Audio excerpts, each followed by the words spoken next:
I didn't need to wear his crown to be a great king. My old hat suited me just fine, and Daventry was ready for a new adventure.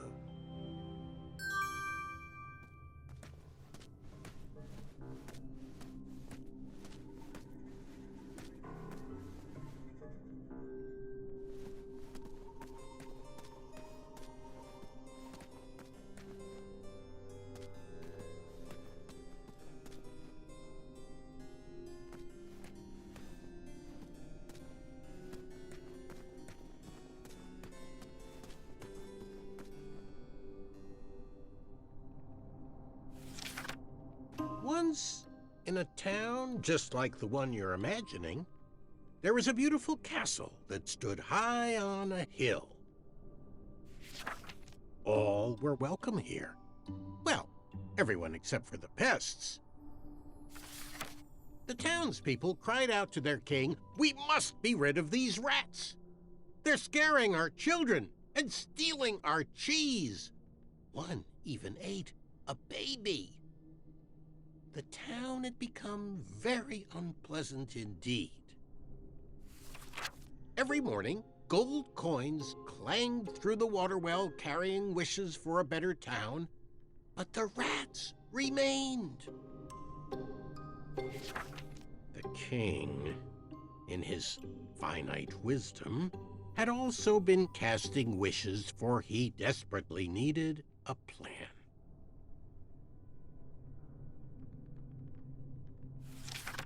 As wishes would have it, a wandering piper appeared at the castle gates. The piper offered to expel the rats from the kingdom if the town would overthrow their moronic liege.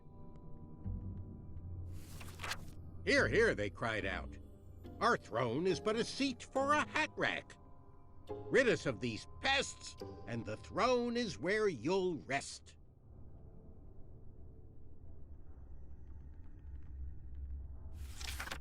The stranger pulled out a small flute and played a pleasing melody. The music summoned the rats out of hiding, and they danced on the head of the king. The king shrieked a high-pitched squeal, but the piper continued his song. The rats were led back to the wooded forest where they belonged. The piper returned to the castle to claim his reward, but his knock echoed throughout the halls, and no one let him in. He raised his pipe, and a new melody was played. He watched the drawbridge lower, and a mesmerized kingdom pranced to his side.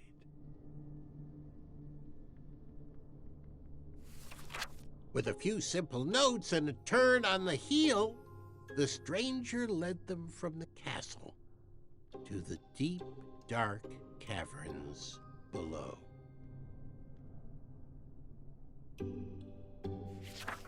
The throne is now empty, and the well doesn't clang anymore. Manny knew exactly what to write to incite the horde. He chose every word carefully, fully knowing how the goblins would react to his story. Oh, it was brilliant. They did all the dirty work, and he just sat back and watched. I thought I had bested him in the duel of wits, but the mind games were just beginning.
Do nightmares ever come true?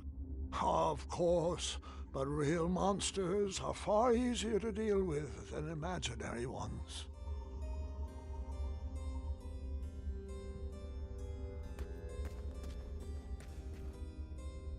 Ugh, goblins ruin everything.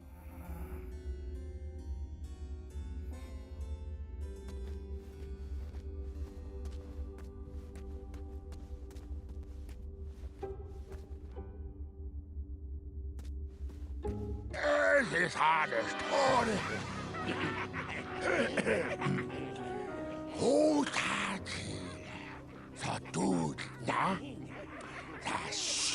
Distress! Help us, King! Enough! They're only stories. Can't you just enjoy them for what they are? You've missed the point entirely. Is this how you want your story to be remembered? Oh. Wait. How about a new story?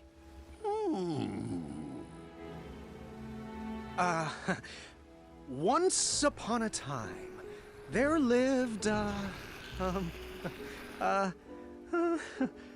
me see what I got here.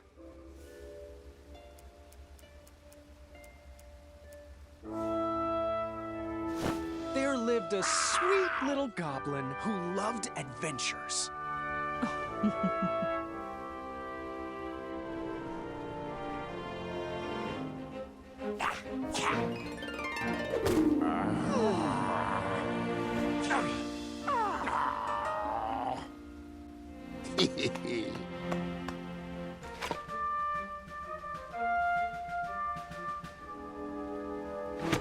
Even in his young age, stories of the goblin's quests had spread around the land. Like the time he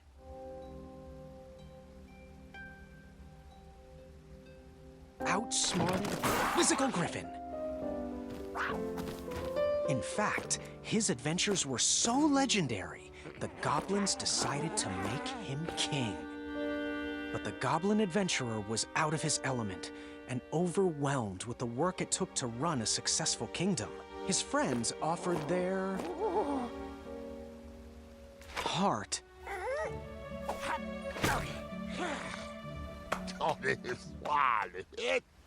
But it wasn't enough. He was afraid he would never live up to the king who came before. It got so bad that the goblin gave up. But when packing up his things to run away from the castle, the goblin found... He found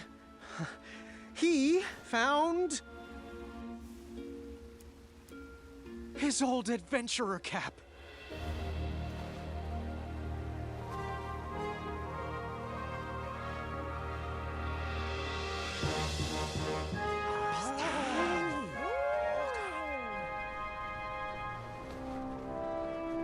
And the goblin realized that he wasn't just here to continue the previous legacy. He was here to create his own. One filled with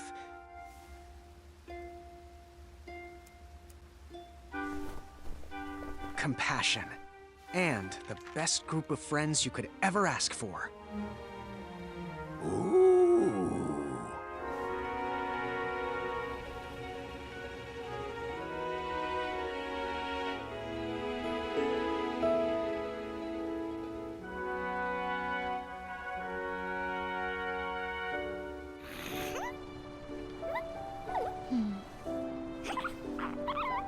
I shall call you King Nibbletooth the Third.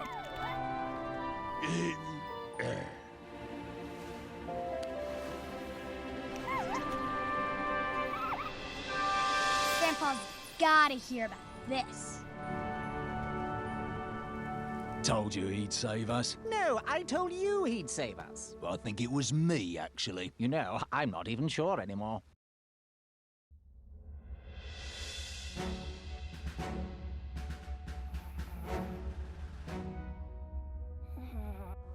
All right, Mr. Fancy Cakes, a river barachi.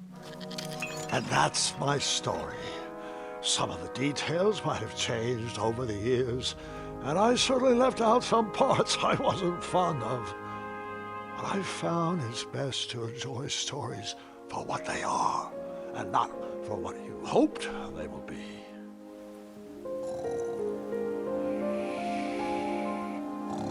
Ah, you've fallen asleep again, and I think it's time I do the same.